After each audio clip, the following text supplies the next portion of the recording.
Thank you, Mr. Chair, Madam Vice Chair, members of the ENT Committee. I am, for the record, Delegate Michelle Guyton, Baltimore County, District 42B.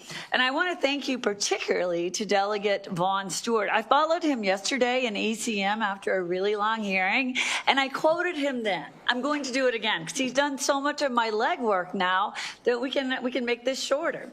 So this law is pro-law enforcement, it's pro-public safety, and it's pro-municipality, all right? Everyone that's testified today on Vision Zero has done a great job laying out the efficacy and the need for expansion of speed monitoring programs and some guidelines around them. So I thank you for that, and I want to thank these folks who have stayed here all day long to testify for us as well, because I know some of them you're getting to know better than we know each other.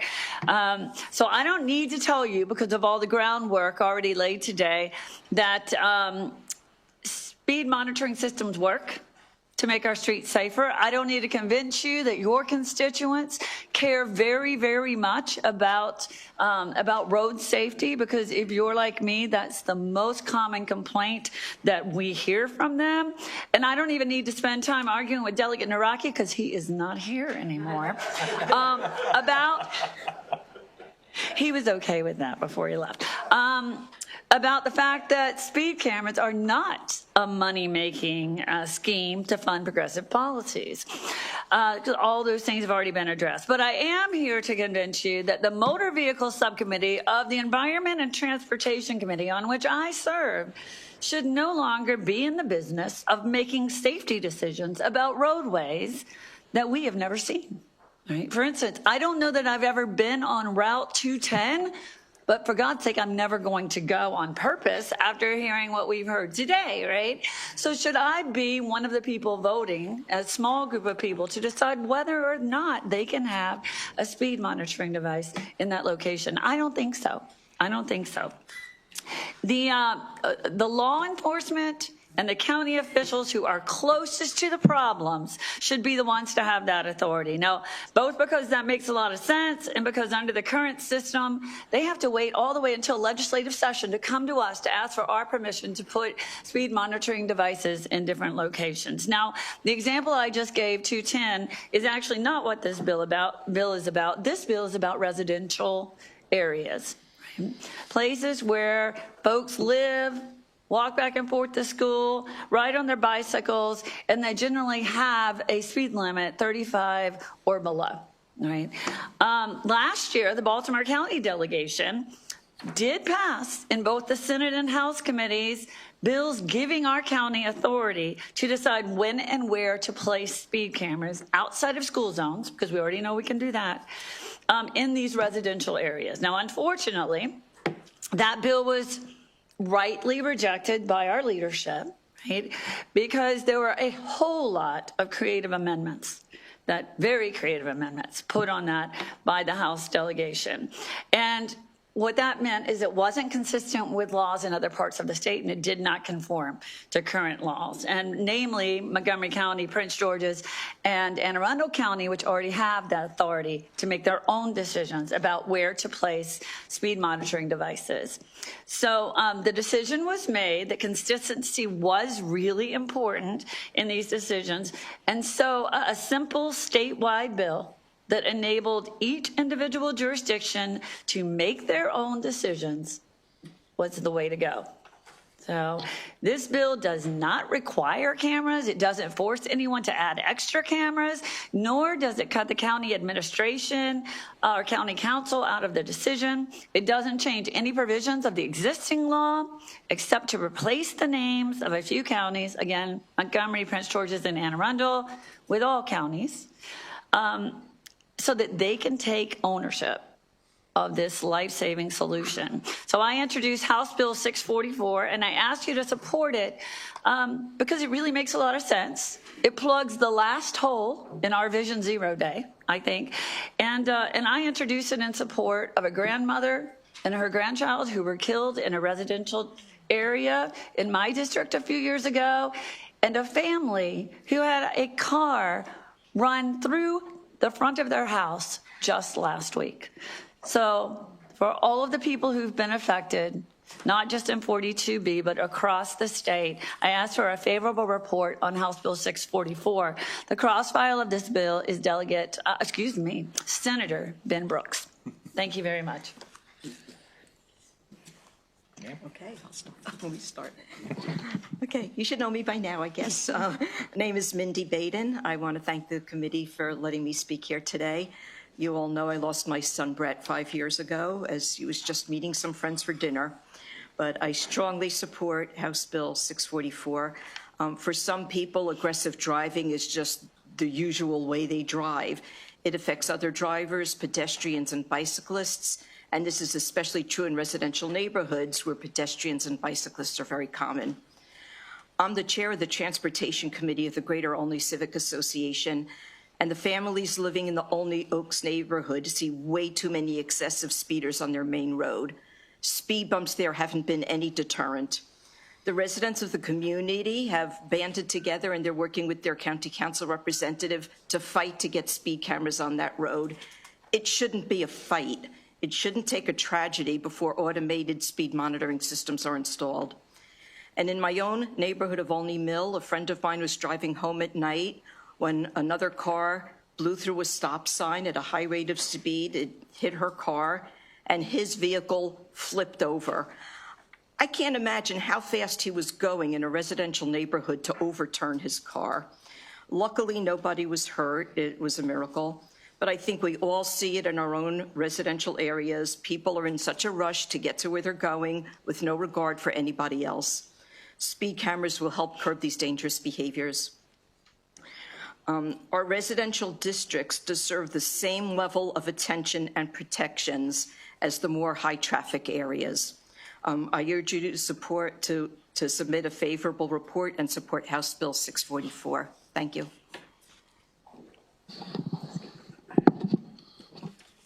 Good afternoon again, Chairman Corman and members of the Environmental and Transportation Committee. I'm George Bacorn. I'm the Chief of Police for the Denton Police Department in Caroline County. And I'm here representing the Maryland Chiefs and the Maryland Sheriff's Associations collectively. We're in support of this bill.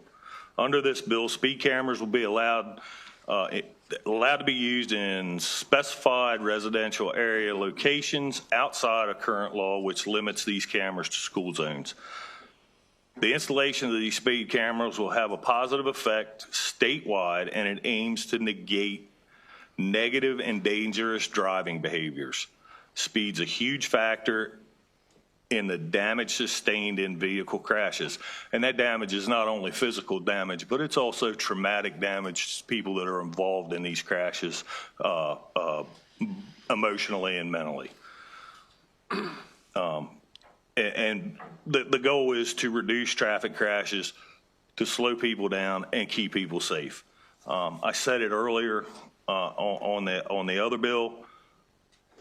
Roadway safety is public safety.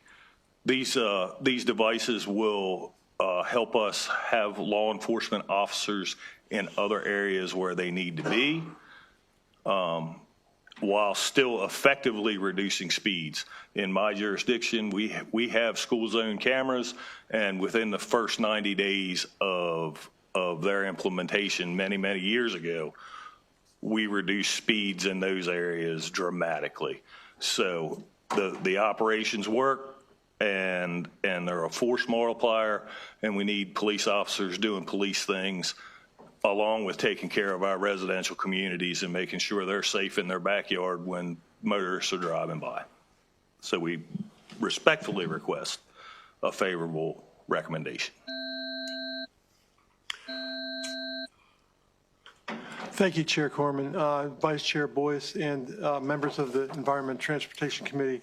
I'd also like to thank Delegate Guyton next to me, who I have the pleasure of meeting for the first time, as well as Senator Brooks for sponsoring the respective legislation to get this done. I think it's about three things: what to do in the communities, where to do it, and when to do it. And this can take a great deal of the delay and uncertainty with regard to this life-saving technology. I'd just like to add, too, that the criticism that you still hear here and there with regard to the fines. It's just money makers, people chatting up and down on Nextdoor or Facebook. I always drop what I'm doing and take the time to respond to that and counter to it and say, well, you've just self-identified as a speeder, as a perpetrator of violence. Why else would you be, you've been caught. And so, I'll use another, 15 seconds to say, it's time to really turn this need, and when people get a slap on the wrist or a fine, heavier fines now with regard to roadway violence, whether blood spills or not, it's still a violent act. There should be a stigma attached to this, much the same as if I picked up a pack of cigarettes and attempted to smoke it in this room. Everyone would rise up and throw me out with probably some of the uniformed persons sitting next to me here. So, and then finally call these things what they really are, this technology. It's about safety cameras, taking photographs of unsafe behavior to change behavior. So thank you very much for everything that you're doing to promote road safety in Maryland. And we, Safe Roads Maryland, strongly request your report favorably for HB 644.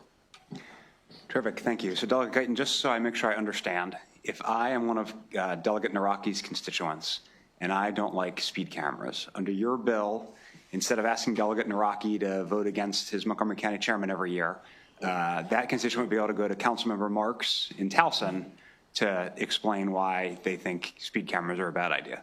Certainly, you can do that, or you can not speed. That'd be good too. And actually, you can speed, you just can't speed more than 11 miles per hour over the limit. Right. Delegate Morgan? Thank you very much. Hours late, Delegate, and great bill. I'm the guy on the right-hand side over here, no pun intended, who supports this stuff. Enabling legislation, correct? Yes. Definition of highways, is a residential street a highway? Yes. Thank you. Delegate Stein. Thank you, Mr. Chair. Delegate, thank you for bringing this bill. I'm a co-sponsor, so certainly support it. Remind me, are the limitations on how revenue can be spent generally, are they in the bill? Maybe I missed it. Yes. They are. Mr. Pro Tem, there are limitations. They need to go to pay for the program and then be dedicated to public safety efforts. Great, thank you. Any further questions? Okay, thank you. We do have one additional witness, John Becker, for Safe Roads Maryland. Here's a sheet here for you. I'll put my name in the back. Thank you very much. Appreciate it.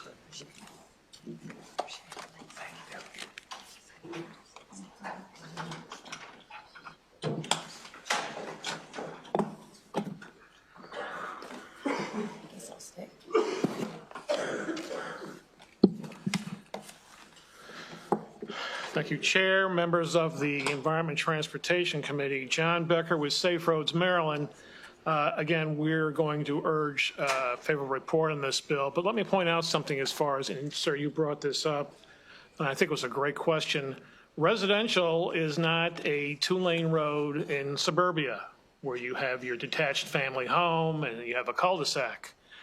Residential now in this modern era, 2025, includes residential areas along major highways.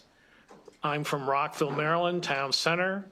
We have high-rise residential buildings up and down Rockville Pike, Route 355, Route 28, Beers Mill Road, and East Jefferson. And this kind of legislation is exactly what we need. Furthermore, mayor and council in the city of Rockville have a plan to more or less expand the number of residential units. Let me rephrase that, residential homes in town center in Rockville and other locations throughout the city. So this bill is very important to us, not only here in Rockville, but throughout our state. Again, pick a state, there's people who are interested in moving into an urban location, not Baltimore or Rockville, but even in smaller areas where there are facilities and there's events and kind of, shopping and everything like that is relatively nearby. And this bill is also designed for us. And we would appreciate a favorable report and make sure that it goes through the General Assembly. Thank you very much for your time. Okay, thank you. That concludes the bill hearing on 644 and all the bill Thank you, Mr. hearings Chair. for today. Thank you all so much for your hard work.